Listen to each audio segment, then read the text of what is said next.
versus your nationality versus being identifying with the state itself, right? That's what the whole idea of Bismarck and nation statehood was in the 1800s. The unification of Germany and Italy are prime examples of these different approaches to politics versus identity and stuff. Does what I say make sense, or am I missing?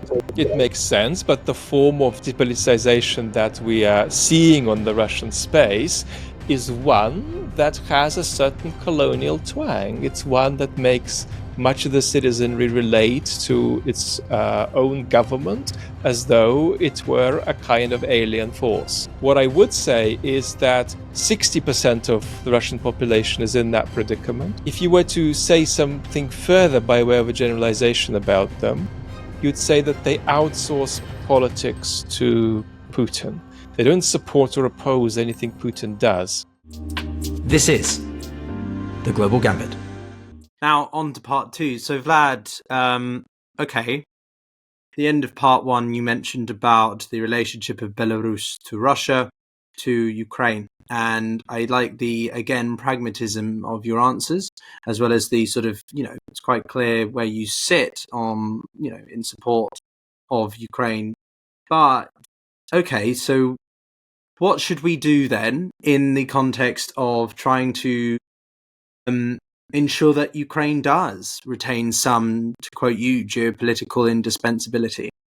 Because it, at the moment, is increasingly struggling. It doesn't have the Eastern production planes that it did. Its geostrategical relevance is being undermined. How do we ensure that Ukraine has some kind of indispensability if half the country or a third of the country is going to be so severely damaged and uninhabitable? Well, all these questions are a matter of degree. When it comes to the possibility of making the situation many degrees better than it is, I am skeptical. And I'm skeptical because if you read the literature by experts, including military experts who constantly appeal for more support for Ukraine of all kinds, they're appealing and complaining about the willpower of Western leaders. And if you speak to people privately, you speak to the expert community privately, what you often hear is conversations they have with political leaders that leave them the impression that the leaders get the point, but then nothing happens. And they say yes, and they get it and they see it, but then we're not seeing the results. So why is this so slow? Why are we so distracted? Why is it so hard to get clear and get mobilized about this? And my answer is that it's an illusion to think that this is about willpower. I think that the bigger answer is what I call democratic incapacity. Our democracies are too polarized, too fragile, and too weak for it to be a realistic ask of us, Europeans, and a realistic ask of the United States to develop a strategy toward Russia's invasion of Ukraine. That's to say, strategic purpose backed by action is a constitutive impossibility because of the state of Western democracies. So that just structures the discussion to some extent, that certain things are just not realistic, but it doesn't mean you can't push for them. So we will always be stuck with something that looks like half a strategy. We will always be stuck with a situation where the West backs Ukraine for another 6 months, then sees what might happen over the next 6 months and backs Ukraine a little bit more. And it's immensely frustrating. And I do think that willpower and leadership matter here, but I don't think they're the deciding factor. I think the genuine capacity of our democracies is more important. And when we talk about what democracies can do, this issue of democratic capacity is really vital. In the long term, things will be better or worse for Ukraine depending on the health of Western democracies. If by 2035, the United States looks a bit like Hungary, and Britain and France and Germany are trending in that direction too, that will be terribly bad news for Ukraine. if Western democracies are no less resilient than they are today, 10 years from now, that'll be excellent news for Ukraine. So to some degree, Ukraine's fate is tied to the health and sustenance of Western democratic institutions. And that's a really dull and unoriginal thing to say in a way, because almost every issue is tied to these institutions functioning better or worse. But that's, I think, the main story.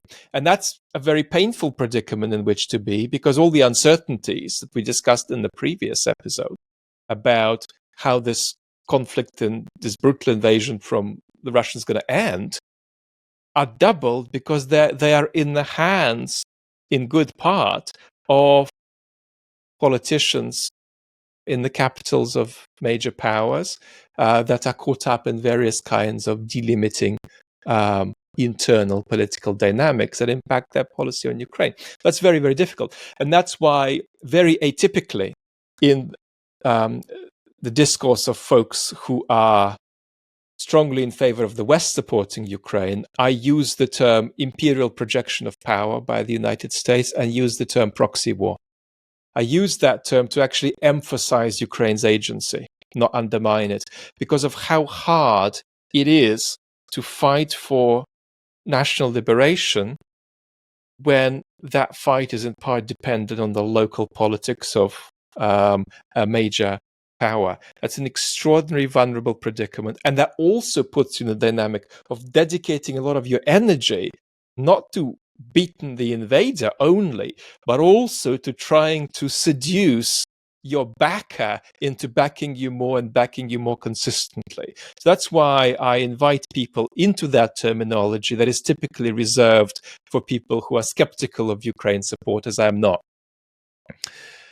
Now, we can always do more than we're doing. Political progress is always a matter of degree. And so that's very important. It's very important for Western leaders to have as much clarity as they can muster and to act on that as much as possible. And doing that more than less is always a good idea, even though there are structural limits on how far this can go.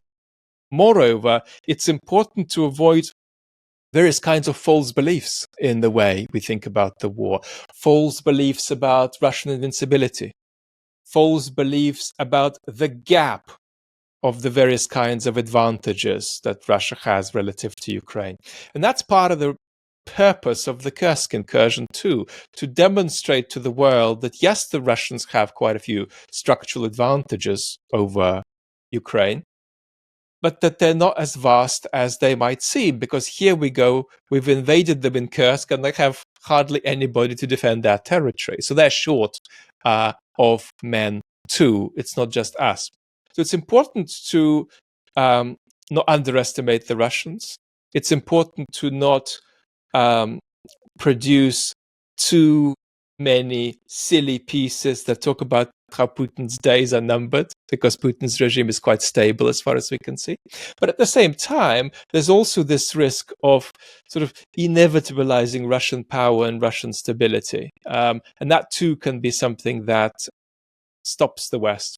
So I've given you a piecemeal answer and a messy answer. I could go on to several more points, really. But the bottom line is that there isn't a magic key that dramatically transforms this situation and dramatically transforms the West's support for Ukraine. It's always going to be a battle of sort of, incremental, piecemeal steps toward further commitments and an ongoing process of reassessment.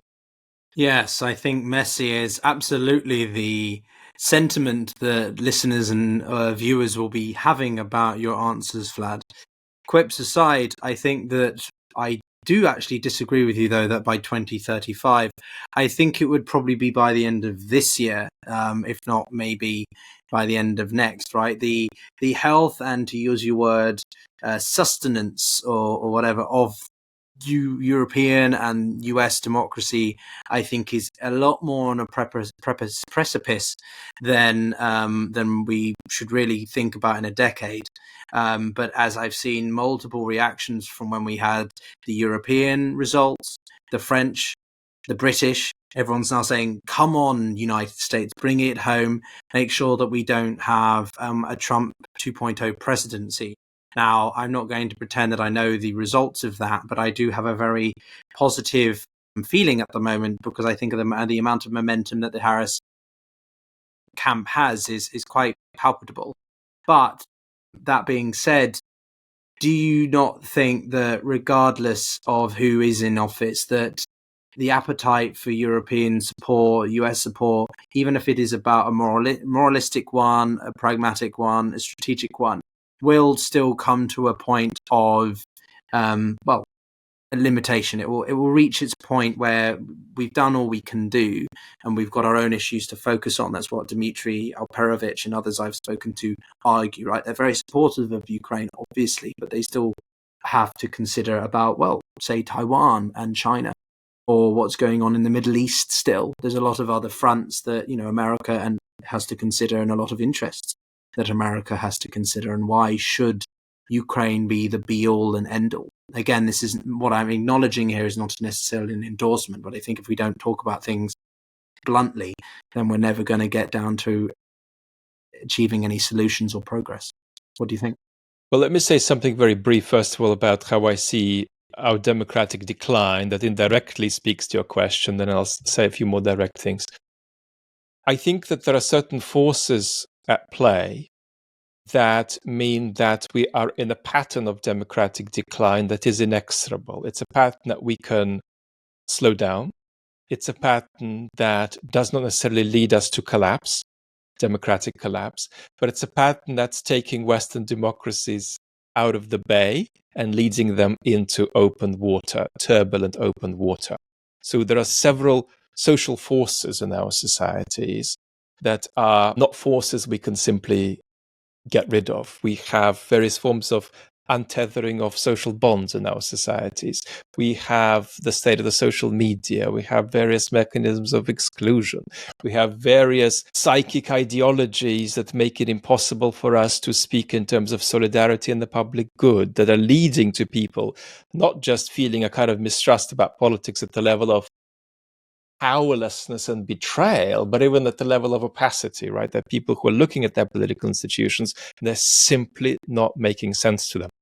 So I want people not to freak out about this, because I don't think democratic crisis means democratic collapse, but a kind of a placeholder that I give is that by 2040, it would not be implausible if there is a 20% collapse rate among Western democracies. If 20% of Western countries that are democratic today are not democratic in 2040. That's a very serious pattern that we should worry about. In terms of shorter term support for Ukraine, the trend is down. There is no doubt about that. And I don't think that the trend can reverse from this downward direction, except by some kind of dramatic unforeseen events occurring and changing that. Having said this, a downward trend does not mean cessation of support. So that's how I would balance this. But I think that the picture is that there is a downward trend backed by a desire to bring the conflict to a close, even if there isn't a clear way to do this. But I do think that even with the Harris administration, there is a pressure to try to bring the conflict to a close. The difference being that the Harris administration would avoid doing that if it felt that it could only do that destructively and unsustainably, whereas a Trump administration, I think, would be more open to doing it unsustainably and destructively. But there is a third issue here that's worth mentioning, and that is Putin's escalation. If Putin gets a good outcome in Ukraine and escalates in some further dimension later on in the decade, we will be forced to reevaluate our stance and accelerate some of our reawakenings at the level of taking our defense seriously. So there's a certain degree of potential for delusion about Putin's project from which we may be awakened if some of Putin's escalatory purposes succeed rather than being absorbed by history, as they might well be, without getting anywhere. To touch upon disillusionment, then, we have a situation where you mentioned in the first half a, shall we say, indifference to the situation in Kursk by the Putin regime in Moscow, because really it doesn't threaten the overall stability and ability to at least just perform optically to the Russian people. However, you do have hundreds of thousands of Russians which are being relocated, that have already been, shall we say, encountered by Ukrainian forces as they've entered and stationed themselves across different parts of the territory that they now control. What does this do to the optics and idea that Putin is the protectorate? He is the protector of Russia's borders, of Russia's interests, of Russia, in a way that Yeltsin was an embarrassment and that the Soviet Union in its latter days wasn't able to do. One of the biggest legacies that Putin has established himself on in the past 25 years is a person who can uphold Russian interests on the international stage and defy the West's, or specifically the American imperialistic, desire to want to take over or see the destabilization and ultimate, failure of the Russian Federation. Is anything happening to this, or it's all just a misnomer? It's largely a misnomer. Nothing is happening to this that I recognize. It's very important that, in part, deep level of depoliticization that Russian citizens experience means that, as the political philosopher Greg Udin likes to say, normative thought is completely broken for these people. It's very difficult to ask questions like, what would be an alternative to what's happening now? What would be an alternative political system? What would be an alternative leader? What would be an alternative policy? These are genuinely difficult questions to ask. And the experience of a lot of people, even in Kursk, and you're absolutely right. I mean, this is, an upping and moving of a large number of people. I mean, I did my PhD work in Norwich. That's roughly the size of town. It's the number of people who moved, 150 plus thousand. So that's a lot of people moving. But nevertheless, even the people directly impacted by this wouldn't have necessarily seen the Ukrainian forces on Russian territory as an enemy force. And they would have felt about their own regime, they feel about their own regime, that it too is a kind of political force that has dominance on their territory, but to which they relate to some extent with a certain colonial twang. So the experience of the Russian population, if you announce to them tomorrow that they're now French, would not be the experience of Brits. It would be more easy for the Russian population to say, well, one kind of power controlled this territory earlier, now another one. Well, has my location and time of work changed? No. Well, maybe I can live with this. So that's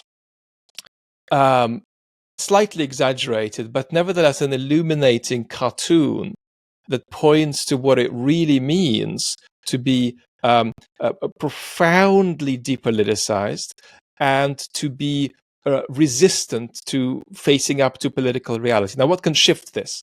What can shift this is one thing, and that is the perceived capacity of actionable change, the perception that you can do something about this. Russians will not begin doing something about this when they wake up to what's happening.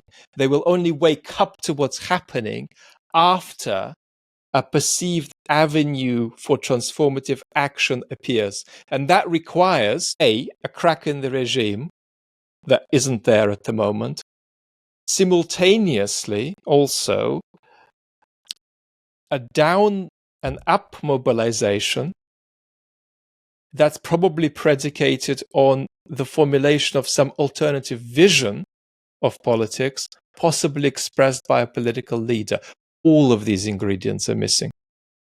Until this actionable space appears, there's no possibility to wake up. It's only actionable space that will trigger the normative thought that's missing. There is no normative thought that's going to manifest by itself and then lead to various kinds of action. It's only when people become convinced that you can change this. So long as they go around feeling that everything that's happening is like the weather, or you can protest against the rain, but that's not a compelling avenue of action. As long as that's how people feel, the degree of economic despair, the degree of loss of soldier life, and the degree of territorial destabilization that Russia can take is far greater than what it's taken now. So we're not anywhere near these limits, in my view. And that's why it is tempting to sort of peek around the corner every Tuesday and say, we're there now, we're there now. Well, we might be there someday, but the gap between where we are now and there is very, very. So it sounds to me like there's a degree of insinuation that the idea or identity of a Russian state is sort of passable to members of the Russian civilian citizens. They're kind of indifferent. If they are dominated by an exterior force, but it means that their every day-to-day lives are not that different, then they're willing to pass up on being Russian? I feel that's misguided. That's a useful exaggeration that I've shared with you, but it is, of course, an exaggeration. What we're looking at is really a population where 60% are profoundly depoliticized, and their approach is really to outsource politics to being depoliticized and being indifferent to your state, identifying it versus your nationality versus being identifying with the state itself, right? That's what the whole idea of Bismarck and nation statehood was in the 1800s. The unification of Germany and Italy are prime examples of these different approaches to politics versus identity and stuff.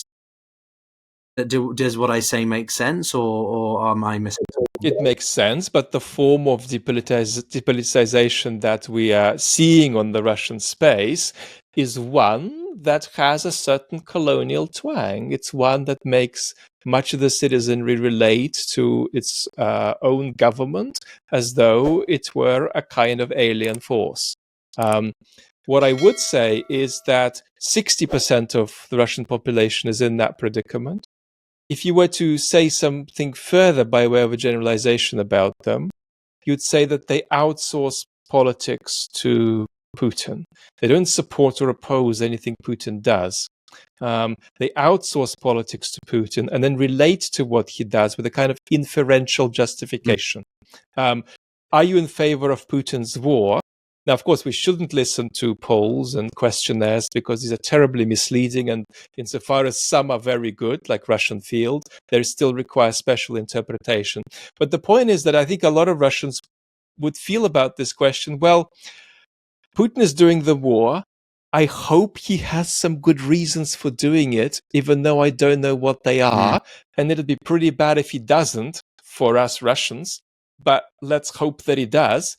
But if he does, we don't and can't know what these reasons are. So let's get on with our lives. So that's more of a taste of what that depoliticized majority is like. But then there is a absolutely substantively anti-war and anti-Putin minority that's somewhere between 5 and 20%.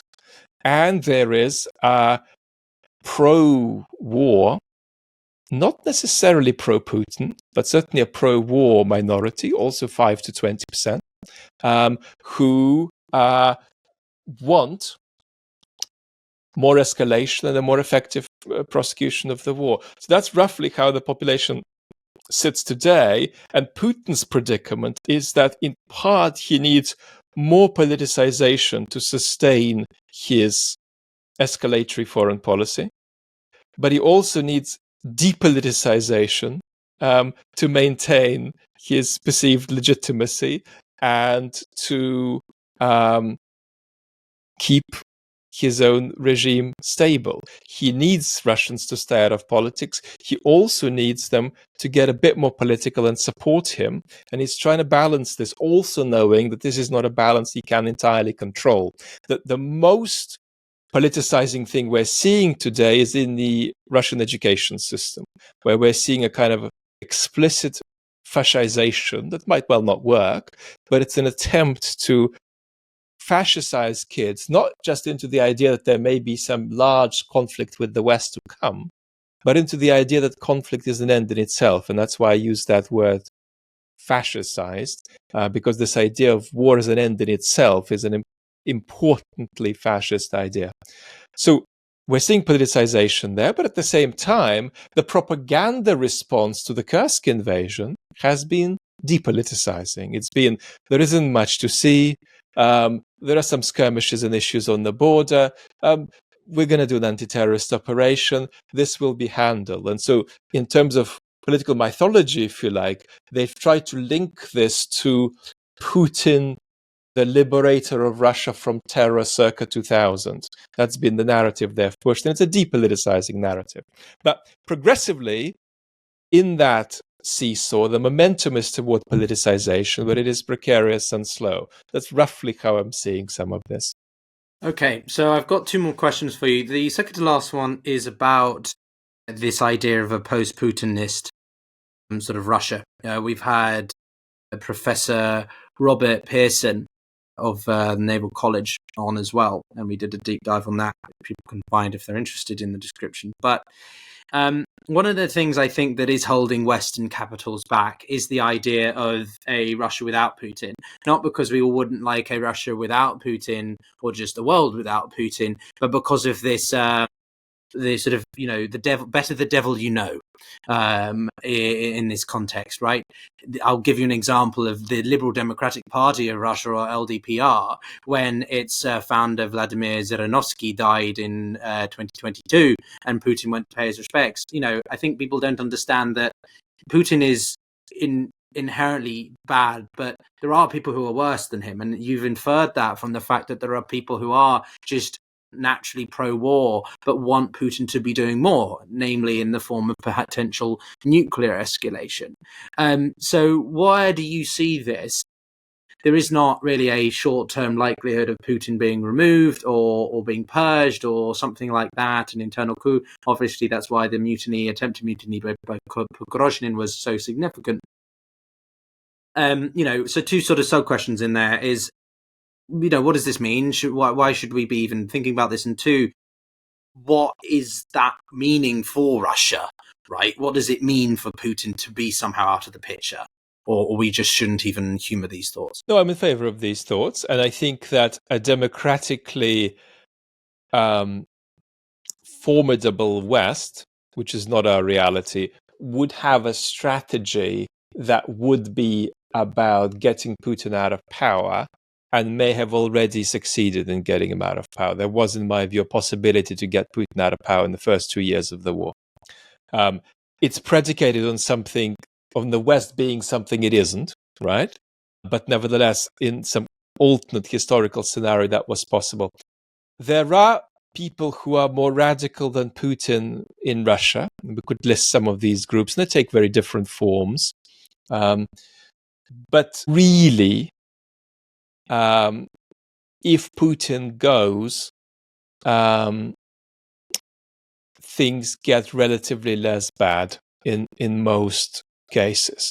If you look at Security Council meeting that Putin had just before the war, and look at how some of these people were shaking and unconfident about what was about to happen, and ask yourself a question: how many of these people would have sanctioned a full-scale invasion of Ukraine at that point?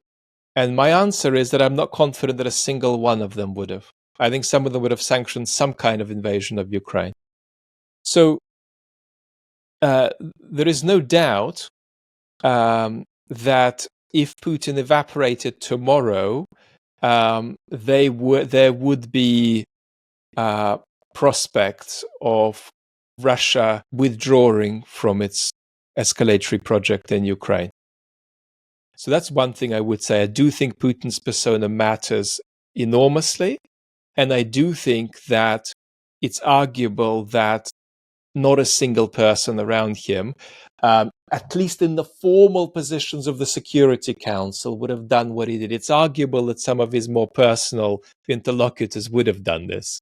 But it's not clear to me that even Mr. Patrushev, who Mark Galeotti calls the hawk of hawks, would have sanctioned a full-scale invasion of Ukraine in 2022. So that's one thought.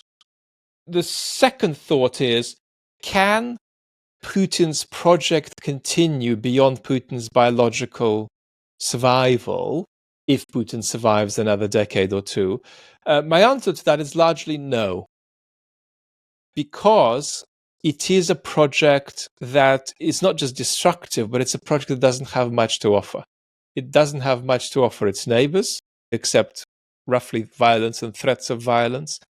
And it has very little to offer the Russian population, except in certain sense confiscating their future from them. And it is the case that while Russian culture is beset by all kinds of sicknesses and all kinds of malaise, the regime is incomparably more obscurantist and reactionary than the population. So there is a very big gap there. So I would say that Putin's regime is not going to perpetuate itself in the kind of form it now has in most circumstances, beyond 10, 15 years from now.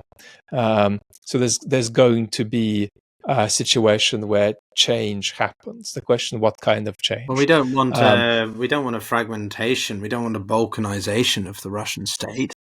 As soon as that happens, as soon as Putin's project expires at the end of his life or just after his life, and it has life in it, but I don't think it has 30 years in it, there'll be a question for everybody living on that territory, and that is what holds all of us together. And there will either be constructive political answers to that question, or there won't be. If there are constructive answers to that question, Russia may endure with a maintenance of most of its territorial integrity. If there aren't constructive answers to that question, we're likely to see territorial untethering of Russia. My prediction is that, and it's not a prediction really, it's just a historical intuition, a major territorial disintegration of Russia is more likely to be destructive than benign. In other words, the model for that scenario is more like the Russian Civil War from 100 years ago, rather than a benign flourishing of lots of micro-democratic states and republics. That's to say, a breakup of Russia may be something very nasty, not just for the Russians, but for us in the West and indeed for countries bordering Russia. It doesn't have to be that, but that would be my default scenario. But to avoid that, politically, folks living on that space would need to have some kind of collective answer to the question, what holds all of us together? And virtually none of the answers that Putin gives to that question will work then. Well, I think we can see examples of that in Dagestan last year and just earlier this year, but also Chechnya, obviously, historically. And it's a scenario that I'm not entirely sure I want to see, but it, it's certainly possible considering that Russia's had 2 revolutions or, pretty sizable political changes within its life in the past 100 years. But Vlad, it's been an absolute pleasure. What an intellectually stimulating conversation. And a very wide one, but I think quite well formulated, if I do say so myself as well. Yes, I look forward to having you back, and I look forward to seeing your videos as you bring out the red lines. We've touched upon that here as well. But clearly they're not as apparent as the Kremlin has tried to make them out to be. As that with everyone, appreciate you watching, and thank you very much for supporting the show, as always you do. Just consider subscribing if you haven't already, and I'll see you all in the next one. I wish you a peace of mind. Take care.